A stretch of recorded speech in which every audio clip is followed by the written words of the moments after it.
زندگی میں ایسے زندگی گزار رہے ہوتے ہیں کہ جیسے مرنا ہی نہیں ہے۔ تو آج اسی حقیقت پر کچھ مدنی پھول پیش کروں گا۔ اللہ کرے کہ فکر آخرت اور آخری جو سفر ہے اس کی تیاری کا ہمارا ذہن بن جائے۔ حجت الاسلام امام محمد بن محمد غزالی علیہ رحمۃ اللہ الوالی لکھتے ہیں، بنی اسرائیل میں ایک بڑا مغرور شخص تھا، ایک بند کمرے میں تھا۔ بڑے لوگ ہوتے ہیں نا، ان کے کمروں میں ہر کسی کو آنے کی اجازت نہیں ہوتی، گارڈز آگے سیکرٹری، اجازت کے بغیر کوئی نہیں آ سکتا۔ اور ان کو اس بات پر بعض اوقات بڑا غرور بھی ہوتا ہے، فخر ہوتا ہے کہ میری ٹیریٹری میں کوئی پیر نہیں رکھ سکتا۔ اچانک کمرے میں ایک شخص داخل ہوا، اس مغرور شخص نے زور سے چلا کر کہا، کون ہو؟ کیسے آ گئے میرے کمرے میں بغیر اجازت؟ تمہیں پتہ نہیں میں کون ہوں؟ میں اس واقعے کا خلاصہ عرض کر رہا ہوں۔ تمہیں اجازت کس نے دی میرے کمرے میں آنے کی؟ تو کہتا ہے کہ مجھے اس گھر کے مالک نے اجازت دی ہے، اور میں وہ ہوں جسے کوئی روک نہیں سکتا۔ مجھے بادشاہوں سے بھی اجازت لینے کی ضرورت پڑتی نہیں، مجھے کسی کا دبدبہ ڈرا نہیں سکتا، اور نہ ہی مجھ سے کوئی بچ سکتا ہے۔ اور جب یہ باتیں سنی نا، اس مغرور شخص نے، جس کا سٹائل ہی الگ ہوتا تھا، جو بڑے چلا کر بڑے غصے میں لوگوں سے باتیں کرتا تھا، اب اس کا جو غصہ ہے وہ نیچے آ گیا۔ اب ہے کون یہ تو بتائیں، کہیں آپ ملک الموت تو نہیں؟ اللہ اکبر۔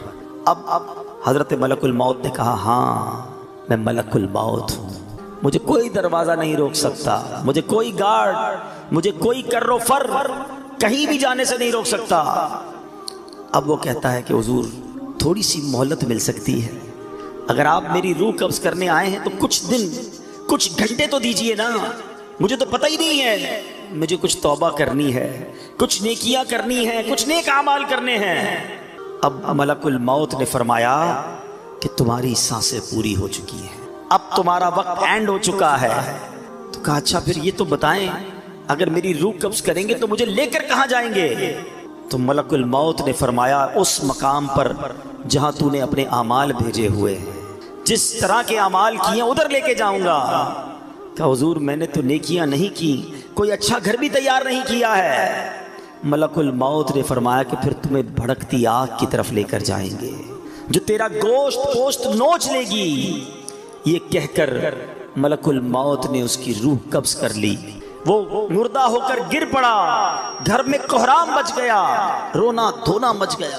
اس واقعے کے جو راوی ہیں حضرت یزید رکاشی رحمۃ اللہ تعالی فرماتے ہیں، اگر ان سوگواروں کو اس کے برے انجام کا پتہ چل جاتا تو اس سے زیادہ رونا دھونا مچاتے۔ اب میرے پیارے اسلام میں سوچئے، یہ ہمارے ساتھ بھی تو ہونا ہے نا، کبھی دفتر میں بیٹھے ہوں گے، کبھی گھر میں لیٹے ہوں گے، پتہ نہیں کبھی کہاں ہوں گے، اور اچانک ملک الموت آ جائیں گے اور ہماری روح قبض کر لی جائے گی، کوئی چانس نہیں ملے گا۔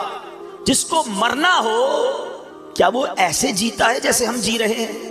وہ شاعر لکھتے ہیں نا، جب اس بزم سے اٹھ گئے دوست اکثر، اور اٹھتے چلے جا رہے ہیں برابر۔ ذرا غور تو کیجئے نا، آپ کے رشتہ داروں میں سے کتنے لوگ چلے گئے، آپ کے پڑوسیوں میں سے کتنے لوگ چلے گئے، ارے آپ کی عمر کے دوستوں میں سے کتنے لوگ چلے گئے۔ بلکہ میں تو ان لوگوں کو بھی جانتا ہوں کہ جن کی عمر مجھ سے کم تھی، وہ بھی دنیا سے چلے گئے۔ دھڑا دھڑ لوگ جا رہے ہیں۔ جب اس مذہب سے اٹھ گئے دوست اکثر، اور اٹھتے چلے جا رہے ہیں برابر، یہ ہر وقت پیش نظر جب ہے منظر، یہاں پر تیرا دل بہلتا ہے کیوں کر، جگہ جی لگانے کی دنیا نہیں ہے، یہ عبرت کی جا ہے تماشا نہیں۔ ہم کیوں نہیں سوچتے کہ ہمیں مرنا ہے؟ ہم کیوں نہیں سوچتے کہ ہمیں دنیا سے جانا ہے اور ادھر جانا ہے، اور ادھر کی ہم تیاری نہیں کرتے؟ حضرت عبداللہ ابن مسعود رضی اللہ تعالیٰ عنہ فرماتے ہیں، السعید من وعظ بغیرہ، یعنی سعادت مند وہ ہے جو دوسروں سے نصیحت حاصل کرے۔ ہمیں نصیحت حاصل کرنی چاہیے نا، یار فلاں کا انتقال ہو گیا، میری باری آنے والی ہے۔ کبھی جنازہ پڑھتے ہوئے، کبھی قبرستان میں مردے کو قبر میں اتارتے ہوئے، کبھی مسجد کا اعلان سنتے ہوئے کہ جناب فلاں کا رضائے الہی سے انتقال ہو گیا، ہم کیوں نہیں سوچتے میرا نام بھی اسی اسپیکر سے اعلان ہوگا کہ ان کا بھی رضائے الہی سے انتقال ہو گیا ہے۔ دوست احباب گھر والے کچھ دیر آنسو بہائیں گے، کچھ دیر یاد کریں گے، مگر پھر کہیں گے جلدی کرو، جنازے میں دیر نہیں کرنی چاہیے۔ پھر ہمارے گھر سے جنازہ اٹھے گا، وہ بھی نصیب والے ہوتے ہیں جن کا گھر سے جنازہ اٹھتا ہے، بعض اوقات تو ایسی جگہ موت آتی ہے کہ لوگوں کو کفن بھی نہیں ملتا ہے، قبر بھی نہیں ملتی ہے۔ اللہ سے دعا کرتے ہیں کہ اللہ عافیت والی موت عطا فرما، کٹنے والی، پھٹنے والی، جلنے والی، ڈوبنے والی موت سے محفوظ فرما، ہے عافیت والی ہو، کلمے والی ہو۔ اللہ کریم ہے نا، میرے رب سے تو مانگ سکتے ہیں نا، ہم اللہ سے مانگتے ہیں کہ مولا ہمیں زندگی بھی شان والی عطا فرما، موت بھی شان والی عطا فرما، ایمان والی عطا فرما، کلمے والی عطا فرما، عبرت والی موت نہ دینا مالک کہ مرنے کے بعد لوگ کہیں کہ دیکھو باتیں تو بڑی بڑی کرتا تھا، اس کی موت کیسی ہوئی ہے۔ اللہ ایسی موت سے ہم سب کو محفوظ فرمائے، برے خاتمے سے بچائے۔ خدایا برے خاتمے سے بچانا، خدایا برے خاتمے سے بچانا، پڑھوں کلمہ جب نکلے دم یا الہی، پڑھوں کلمہ جب نکلے دم یا الہی۔ آج کل تو لوگ قبرستان میں جا کے ہنسی مذاق کر رہے ہوتے ہیں، قبرستان میں جا کر موبائل فون پہ کاروبار چل رہا ہوتا ہے، ادھر میت دفنائی جا رہی ہے، ادھر آپس میں دوست کل کی پلاننگ کر رہے ہوتے ہیں۔ قبرستان عبرت کی جگہ ہے، قبرستان میں ہنسنے والوں کا کیا حال ہوتا ہے، آؤ میں آپ کو ایک واقعہ سناتا ہوں۔ خواجہ خواجگان خواجہ غریب نواز، خواجہ معین الدین چشتی اجمیری، خواجہ غریب نواز نے ایک واقعہ سنایا کہ ایک مرتبہ میں اور شیخ اوحد کرمانی رحمت اللہ تعالی علیہ سفر پر تھے، ہماری ملاقات ایک بوڑھے میاں سے ہوئی، وہ بزرگ تھے اور یاد الہی میں انتہائی مشغول تھے۔ کہتے میں نے ایسا بندہ یاد الہی میں مشغول پہلے نہیں دیکھا تھا۔ میں نے ان سے سلام کیا، ہاتھ ملایا تو معلوم ہوا کہ ان کے ہاتھ پر تو گوشت ہی نہیں ہے، اتنا کمزور، اتنے دبلے پتلے تھے۔ تو خواجہ صاحب کہتے ہیں کہ میرے دل میں خیال آیا کہ یہ اتنے کمزور کیوں ہیں۔ اس سے پہلے کہ میں سوال کرتا وہ روشن ضمیر تھے، میرا سوال جان لیا۔ کہتے ہیں کہ میں ایک دن اپنے دوست کے ساتھ قبرستان گیا، تھوڑی دیر ہم قبر کے پاس بیٹھ گئے، آپس میں باتیں ہونے لگی جیسے دوستوں میں باتیں ہوتی ہیں۔ کہتے ہیں اتفاقاً ایسی بات ہوئی کہ مجھ سے کہا لگ گیا، زور سے ہنس پڑا۔ اسی وقت قبر سے آواز آئی، اے غافل، جس کو ایسا مقام درپیش ہو اسے ہنسی سے کیا کام۔ کہتے جو ہی میں نے وہ آواز سنی میں اٹھ کھڑا ہوا، جو دوست میرے ساتھ تھا میں نے اسے الوداع کہا، مسجد میں آ گیا، بیٹھ گیا، مجھ پر ہیبت طاری ہو گئی، قبر سے آواز آئی تھی نا۔ کہتے میں قبرستان میں ہنسا، مجھ پر ایسی غفلت آ گئی کہ میں قبر کے پاس جا کر ہنسنے لگا۔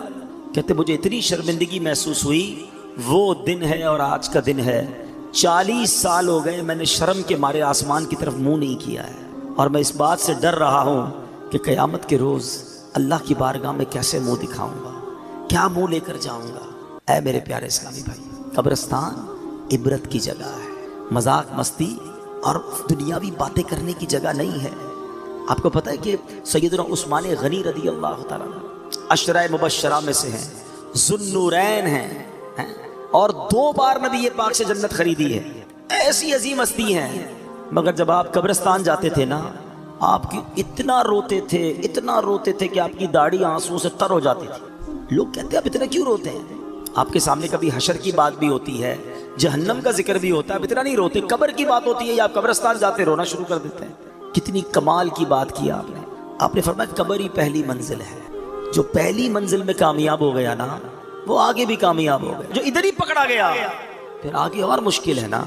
فرسٹ انٹری ٹیسٹ ہے، سمجھ لو، ہیں قبر میں جاتے ہی امتحان ہوگا نا، قبر میں جاتے ہی سوالات ہوں گے۔ اگر سوال کے جواب دے دیے، اچھا مزے کی بات دیکھیں، یا اسٹوڈنٹ بھی بیٹھے ہوں گے، امتحانات بھی ہوتے رہتے ہیں، اسٹوڈنٹ کوشش کرتے ہیں کسی طرح پیپر آؤٹ ہو جائے، پتہ چل جائے امتحان میں کون سا پیپر آئے گا۔ اچھا جب پیپر آؤٹ نہیں ہوتا تو کیا کرتے ہیں، پچھلے 5 سالہ پیپر لے کے بیٹھے ہوتے ہیں، یار ان میں سے کوئی سوال آئے گا، ان کی تیاری کر لو۔ کمال دیکھو کہ یہ کیسا پیپر ہے کہ جس کے سوال پہلے سے ہی آؤٹ ہیں، سوال بھی آؤٹ ہے، جواب بھی بتا دیے گئے کہ 3 سوال ہونے ہیں۔ قبر میں جانے کے بعد ہر بندے سے سوال ہوگا، من ربک، تیرا رب کون ہے، ما دینک، تیرا دین کیا ہے، اور پھر ایک پیارا سا چہرہ دکھایا جائے گا اور پوچھا جائے گا، ما کنت تقول فی ھذا الرجل، کہ اس مبارک چہرے والی ہستی کے بارے میں دنیا میں کیا کہا کرتا تھا۔ اور تینوں سوالوں کا جواب ہمیں پتہ ہے، من ربک، ربی اللہ، اللہ ہمارا رب ہے نا، ماں دینوں کا دین یہ اسلام، دین میرا اسلام ہے، اور ہمیں پتہ ہے کس کا چہرہ دکھایا جائے گا، کیا کہیں گے؟ ہوا رسول اللہ صلی اللہ تعالی علیہ وسلم، یہ تو میرے آقا جناب رسول اللہ صلی اللہ تعالی علیہ وسلم ہے۔ مگر یہ اتنا سمپل نہیں ہے، ہاں سوال بھی پتہ ہے، جواب بھی پتہ ہے۔ اب میں آپ کو ایک کمپیریزن سمجھاتا ہوں، میرے بچوں جو خاص طور پہ اسٹوڈنٹس ہیں، بلکہ جتنے بھی لوگ ہیں، سب نے دنیا کے امتحان کبھی نہ کبھی دیے ہوں گے۔ What is the difference between worldly examination and examination of the grave؟ دنیا کے امتحان اور قبر کے امتحان کا میں فرق آپ کو سمجھاتا ہوں۔ دنیا کا امتحان جب بھی ہوگا ڈیٹ پہلے سے پتا ہوگا، ایسا ہی ہے نا، 2 مہینے باقی ہیں، 3 مہینے باقی ہیں، فلاں تاریخ کو میتھس کا پیپر ہوگا، پھر اردو کا ہوگا، پھر سائنس کا ہوگا، جو بھی پیپر ہے، پیپر کے ٹاپکس بھی پتہ ہیں، ڈیٹس بھی پتہ ہیں، ٹھیک ہے۔ جیسے جیسے امتحان قریب آئے گا ہم تیاری بڑھاتے جاتے ہیں، کل صبح پیپر ہے، رات نیند نہیں آتی، ایسا ہی ہے۔ سیکنڈ، دنیا کا پیپر جب بھی دے دے، آپ پیپر دیتے ہیں، رزلٹ کچھ دنوں بعد یا کچھ مہینوں بعد آتا ہے، ٹھیک ہے۔ تیسری بات، پیپر میں فیل ہو گئے، ایک چانس ملتا ہے، کیا کہتے ہیں اس کو؟ سپلیمنٹری پیپر یا ضمنی امتحان ہے، کہ چلو یار فیل ہو گئے دوبارہ دے دیں۔ اچھا اس میں بھی فیل ہو گئے، پھر کیا ہوگا؟ میکسیمم کیا ہو جائے گا؟ 1 سال اور پڑھنا پڑے گا نا۔ 8ویں کا امتحان دیا، پاس نہیں ہوئے، چلو بھائی 8ویں دوبارہ پڑھ لو، 9ویں دوبارہ پڑھ لو۔ یہ 4 باتیں یاد رکھیے گا، ڈیٹ پہلے سے پتہ ہے، ٹھیک ہے، تاکہ تیاری کر لیں۔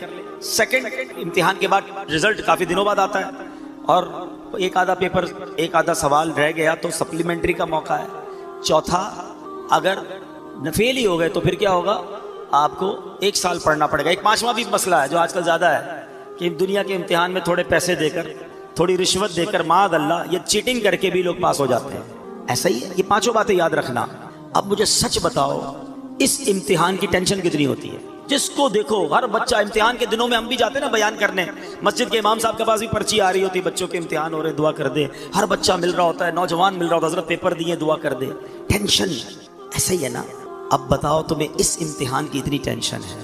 اچھا جتنے لوگ بیٹھے نا، سارے پیپر دیتے بھی نہیں۔ کوئی کہے بھائی مجھے ٹینشن ہی نہیں لینی، میں نے پڑھنا ہی نہیں ہے، میں نے کوئی امتحان ہی نہیں دینا، تو آپ امتحان سے بچ جاؤ گے۔ میں جس امتحان کی بات کر رہا ہوں اس سے بچ کوئی نہیں سکے گا۔ اسکول گیا یا نہیں گیا، کالج گیا یا نہیں گیا، مدرسے گیا یا نہیں گیا، اسے یہ امتحان دینا ہی پڑے گا، کمپلسری ہے۔ دوسری بات، ڈیٹ تو پتہ ہی نہیں ہے، ہو سکتا ہے 10 سال بعد ہونا ہو، اور ہو سکتا ہے آج رات ہی ہونا ہو۔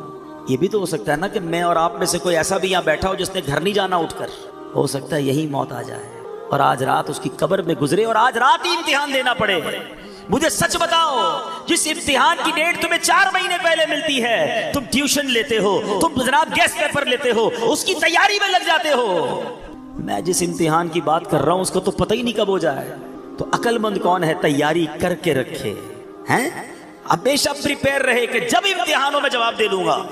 اب آؤ دوسری بات، دنیا کے امتحان میں پیپر دینے کے کئی دنوں بعد رزلٹ آتا ہے، قبر کے امتحان میں فوری رزلٹ آئے گا۔ ادھر صحیح جواب دیے، ادھر جنت کی کھڑکی کھول دی جائے گی۔ پتہ فرشتے کیا کہیں گے مرنے والے کو جو صحیح جواب دے گا نا؟ نم کا نومت العروس، سو جا کے جیسے دلہن سوتی ہے۔ اسے قبر ایسے دبائے گی، قبر ہر کسی کو دبائے گی، یاد رکھیے گا۔ کسی کو تو ایسے دبائے گی جس سے رب ناراض ہوا، پسلیاں ایک دوسرے میں پیوست ہو جائیں گی، ٹوٹ جائیں گی پسلیاں۔ مگر کسی کو ایسے دبائے گی جیسے ماں دباتی ہے اپنے بچے کو، پیار سے۔ اور جس نے غلط جواب دیا، جو جواب نہ دے سکا، انتظار نہیں ہوگا، اسی وقت قبر میں جہنم کی کھڑکی کھلے گی، آگ برسا دی جائے گی اور قبر اسے تہس نہس کر دے گی۔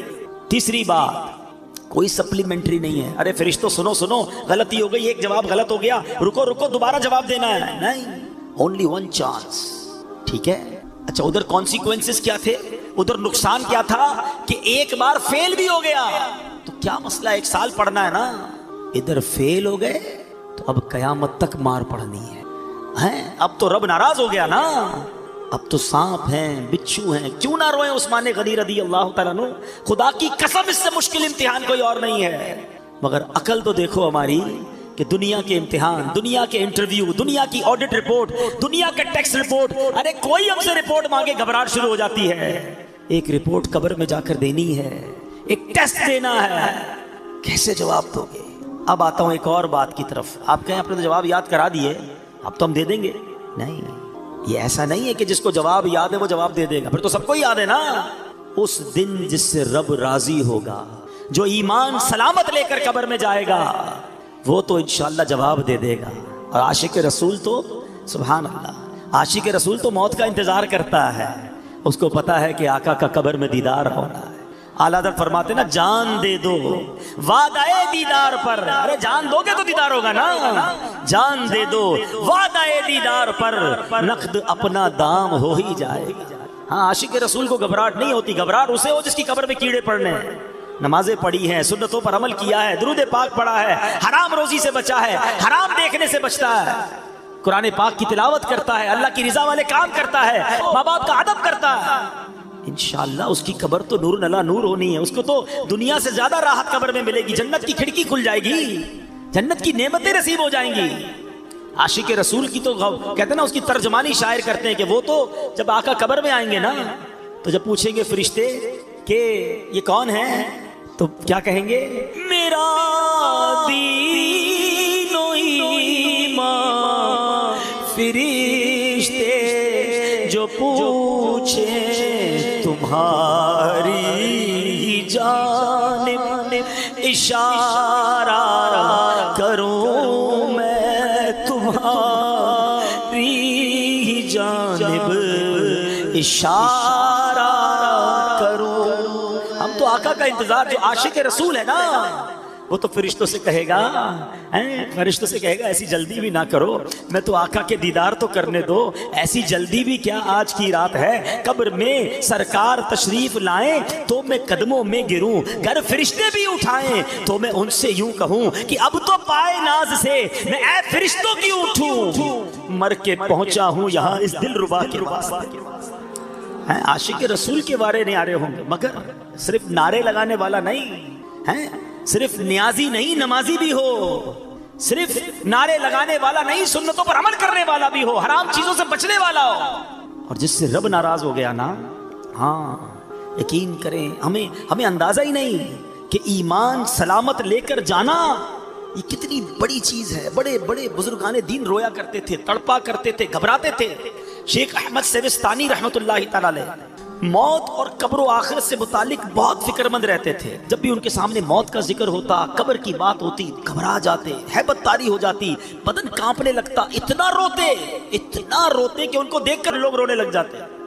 اور پھر فرماتے، اے عزیزوں، جسے موت آنی ہے، جس کے پیچھے ملک الموت ہیں، جس نے قیامت جیسا ہولناک دن دیکھنا ہے، اسے نیند اور ہنسی سے کیا واسطہ؟ ایسا آدمی فضولیات میں کیسے مشغول ہو سکتا ہے؟ پھر فرماتے، اے عزیزوں، قبروں میں لیٹے ہوئے مردے چونٹیوں اور سانپوں کی گرفت میں ہیں، مٹی کے قید خانے میں بند ہیں، اگر تمہیں ان کا حال معلوم ہو جائے تو کھڑے کھڑے نمک کی طرح پگھل جاؤ۔ اے عزیزوں، جا کر موت کی تیاری میں لگ جاؤ، وہ دن ہم سب کو پیش آنے والا ہے، شاید ہم اپنا ایمان سلامت لے کر جانے میں کامیاب ہو جائیں۔ اب حضور خواجہ غریب نواز نے یہ واقعہ سنایا اور خود خواجہ غریب نواز رونے لگے۔ فرمایا، اس ذات کی قسم جس کے قبضے میں میری جان ہے، اس دن سے لے کر آج تک مجھ پر موت اور قبر کی ہیبت طاری ہے، اور میں اندر ہی اندر گھلتا جا رہا۔ یہ کون کہہ رہا ہے؟ خواجہ خواجہ، وہ ہستی جن کے ہاتھوں پر 90 لاکھ غیر مسلم مسلمان ہوئے ہیں۔ وہ کہتے ہیں میں اندر گھل رہا ہوں، موت کی فکر سے، قبر کی فکر سے۔ ہم نے دین کا کوئی کام کیا نہیں، ہم نے گناہوں کے انبار لگائے ہوئے ہیں، مگر ہماری ہنسی ختم نہیں ہوتی ہے، ہماری غفلتیں ختم نہیں ہوتی۔ دوستوں کے ساتھ بیٹھے تو غیبتوں کے انبار، اکیلے میں گھر میں بیٹھے تو حرام دیکھتے ہیں، کاروبار پر جائیں تو حرام کماتے ہیں، جھوٹ غیبت نہ جانے کون سا گناہ ہے جو ہم سے نہیں ہو رہا، اور کوئی فکر ہی نہیں کہ ایمان سلامت ہوگا کہ نہیں، قبر میں ہوگا کیا میرا۔ ہے میرے پیارے اسلامی بھائیو، اس وقت مہنگائی کا دور ہے، اچانک مہنگائی بڑھ گئی ہے، لوگ پریشان ہیں، گھر کیسے چلاؤں گا، خرچہ کیسے پورا کروں گا، کتنی ٹینشن میں، جدھر بیٹھو ایک ہی ٹینشن ہے۔ میں نہیں کہتا ٹینشن نہیں ہے، واقعی ٹینشن ہے سب کو، اللہ ہمارے وطن پر خیر فرمائے، لیکن ذرا غور کرو، کبھی ایسا ہوا کہ دوستوں میں بیٹھ کر یہ ٹینشن ہو کہ یار مرنے کے بعد کیا ہوگا، ایمان سلامت رہے گا کہ نہیں، قبر روشن ہوگی کہ نہیں، اللہ راضی ہوگا کہ نہیں، قیامت کے دن مجھے رب کی عرش کا سایہ ملے گا کہ نہیں، اعمال نامے کھل گئے تو میری بے عزتی کیسی ہوگی، میں ذلیل کیسا ہو جاؤں گا، یار کوئی طریقہ تو بتاؤ، اللہ کو راضی کیسے کروں، کوئی طریقہ تو بتاؤ میری بخشش ہو جائے۔ Nobody talk about it۔ کوئی بات ہی نہیں کرتا، کسی کو لگتا ہے فکر ہی نہیں ہے۔ اور جن بزرگوں کے ہم نام لے کر جی رہے ہیں نا، میں ان کی باتیں کر رہا ہوں۔ اے خواجہ کی چھٹی منانے والوں، میں خواجہ کی بات کر رہا ہوں۔ آؤ غوث پاک کے مرید بیٹھو، میں تمہیں غوث پاک کے بارے میں بتاتا ہوں۔ اتنے بڑے بزرگ ایسے نہیں تھے، ان کے نام بڑے بڑے۔ شیخ عبد القادر جیلانی، آپ فرماتے ہیں لوگ کہہ رہے ہیں آج عید کا دن ہے، عید کا دن ہے۔ عبد القادر کے لیے عید کا دن وہ ہوگا جب اپنا ایمان سلامت لے کر قبر میں جائے گا۔ شیخ عبد القادر جیلانی وہ کہہ رہے ہیں، ہاں وہ کہہ رہے ہیں، یہ حقیقت کو جان گئے تھے، یہ خوف خدا والے تھے۔ خدا را میرے پیارے اسلامی بھائی، میں آپ کو صحیح بتا رہا ہوں، آپ اگر مہنگائی کے ٹینشن سے، روزگار کے ٹینشن سے، دنیا کی پرابلم سے نکلنا چاہتے ہیں نا، میں آپ کو ایک طریقہ بتاتا ہوں، آپ اپنے اللہ کو راضی کر لیں۔ ہاں، رحمان الدنیا والآخرہ ہے۔ لوگ کہتے ہیں کبھی کبھی یار آخرت کے ساتھ ساتھ دنیا بھی ہونی چاہیے۔ او بھائی، یہ فارمولہ ہی غلط ہے۔ میرا رب آخرت کا بھی مالک ہے، دنیا کا بھی مالک ہے۔ میں اسے راضی کر لوں، وہ میری دنیا بھی اچھی کر دے گا، میری آخرت بھی اچھی کر دے گا۔ ایک ٹارگٹ زندگی میں بنا لو، میں نے اللہ کو ناراض نہیں کرنا ہے، میں نے اللہ کی رضا والے کام کرنے ہیں۔ واللہ وہ تمہاری روزی میں برکت ڈالے گا، وہ تمہارے دل میں سکون ڈالے گا، تمہارے گھر میں سکون اور چاشنی ڈال دے گا، تمہارے گھر میں عافیت آ جائے گی، لائف انجوائے کرنے لگو گے، کیونکہ رب راضی ہے نا۔ ایک فارمولہ یاد رکھو، جس سے رب راضی اس سے سب راضی۔ ہم رب کو راضی نہیں کرتے، ہم سب کو راضی کرتے ہیں۔ ہمیں رب کو راضی کرنا ہے، اس کی نافرمانی والے کام نہیں کرنے۔ اللہ کے حبیب علیہ الصلوۃ والسلام سنو کیا فرماتے ہیں۔ اچھا، آپ میں تھوڑی سی مسکنسیپشنز بھی دور کر دوں۔ بعض اوقات جب ہم اس طرح کی باتیں کرتے ہیں، موت کے موضوع پر بات کرتے ہیں، تو لوگ کہتے ہیں یار اتنی مرنے پہ کیا بات کرنا، موت پر اتنی بات کیوں کرتے ہیں۔ آؤ میں آج آپ کو قرآن و حدیث کے ذریعے سمجھاتا ہوں ہمارا رب اور اللہ کے حبیب علیہ الصلوۃ والسلام ہمیں موت کو یاد کرنے کا کیسا درس دے رہے ہیں۔ یہ کوئی چال چلی گئی ہے ہمارے ساتھ، یہ کوئی شیطان نے گیم کھیلا ہے ہمارے ساتھ کہ ہمارے پاس سارے ٹاپکس ہیں، ہم ہر موضوع پر بات کرتے ہیں، ہم موت پر بات نہیں کرتے۔